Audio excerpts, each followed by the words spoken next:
Assalamualaikum warahmatullahi wabarakatuh. Saya Novita Sari, kelas 11 IPS 1. Di sini saya akan menjawab kosakata tentang konflik.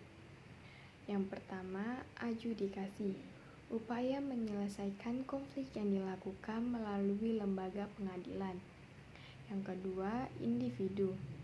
Orang seseorang atau pribadi orang terpisah dari yang lain. Yang ketiga, komunitas, suatu unit atau kesatuan sosial yang terorganisasikan dalam kelompok-kelompok dengan kepentingan bersama.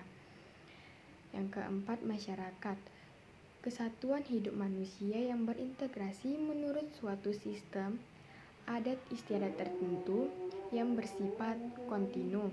Yang kelima, disintegrasi, keadaan tidak bersatu, keadaan terpecah belah, hilangnya persatuan dan kesatuan, perpecahan. Yang keenam, ras, pengelompokan manusia berdasarkan warna kulit dan fisik tubuh tertentu yang diturunkan secara turun-temurun.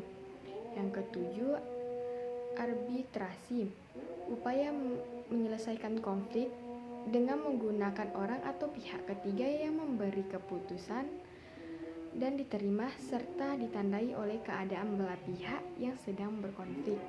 Yang kedelapan, kenakalan remaja, suatu perbuatan antisosial yang dilakukan oleh anak dan jika dilakukan oleh seseorang dewasa maka dikategorikan tindakan kejahatan. Yang kesembilan, massa, kumpulan orang yang mempunyai kehendakan atau pandangan yang sama tapi tidak berkerumunan pada suatu tempat serta mengikuti kejadian dan peristiwa yang penting.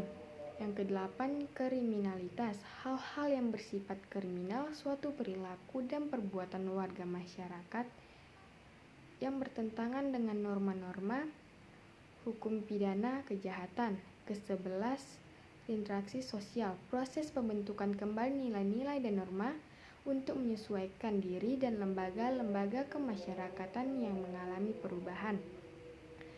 Yang ke-12, revolusi, perubahan ketatanegaraan atau perintah atau keadaan sosial yang dilakukan dengan kekerasan seperti perlawanan senjata, perubahan yang mendasar di suatu bidang.